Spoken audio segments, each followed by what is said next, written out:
It goes from the top of my hand all the way down to right here. And I broke the baloney out of my wrist. That's an understatement. And so I submitted, this was in the Marine Corps, super easy claim. Submitted that claim, got 10%. That was it. No scarring, no nerve damage. It wasn't until I really looked at secondaries that I realized, hey, there's a big scar there. Also, I have carpal tunnel. I used to play a lot of guitar. That's not possible. I can probably play for a good 10, 15 minutes.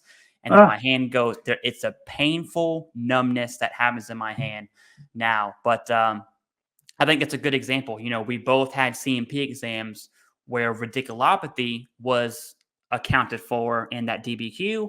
Well, this is a CMP exam that, although scarring and nerve damage is in the same DBQ, it was not accounted for. And so this 10% risk ended up being, after I had to go back and file claims, 10% for the scar, then 10% for carpal tunnel. That's one rating that ended up in 3 for a total of 30%. Now, there's some VA math in there. You get what I'm saying. It's 3 10%. But it's just, you don't know what you don't know.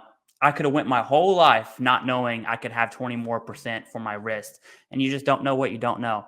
But really, what I really want to talk about, you know, Jason, what though, Clay? I mean, really, this is a big deal because Veteran A goes in and says, I broke my wrist and I have a back issue, and leaves with a 10% for their back and a 10% for their wrist. Yeah, they got a 20% rating, right? Veteran B goes in and says, I got my back issue. I got my radiculopathy left, radiculopathy right. I got my wrist issue with carpal tunnel and this big scar. And oh, by the way, let's also throw in arthritis in my back.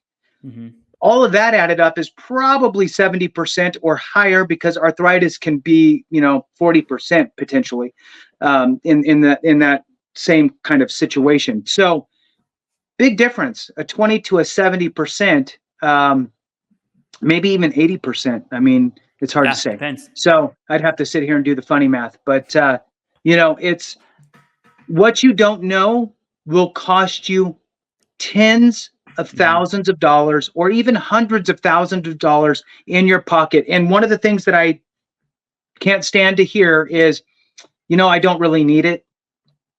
Then donate it, right? Increase your disposable income and donate it to a worthy cause, whatever you think that may be, right? Donate it to, the Boy Scout and Girl Scout troops or whatever it is, right? Okay, back to you. That was my soapbox. I'm off of it. Yeah. I do want to mention one thing before we go on to sleep apnea secondary, because I know a lot of people are going to ask that, and there's a sense of urgency with sleep apnea right now. Is we keep saying radiculopathy, and I brought up carpal tunnel. There are other types of nerve damage like sciatica nerve.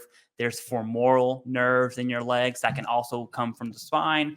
In your hand, you have the cubital nerve, which is like you ever hit your funny bone and your hand goes numb? That's the cubital nerve, okay? And that runs up your shoulder. So we're saying radiculopathy, but it's really all nerve damages within your legs. Another side note, you can have 5 different nerve damage ratings in your legs, which is insane. You can have a 20% radiculopathy left, 20% for the right, 10% for femoral, 10% for the right, 10% for some other nerve. I'm not a nerve doctor, but there's one in there, okay?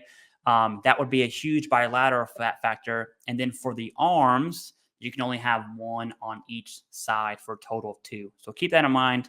5 lower, 2 upper on different sides. Anyways, sleep Well, you really apnea. geeked out there for a minute. I know. I didn't want to go too. I started to gloss over. It's okay. I'm back. The amount of time of reading M21 TAC 1 is regrettably just boring. But anyways, it's policy. So it's dry.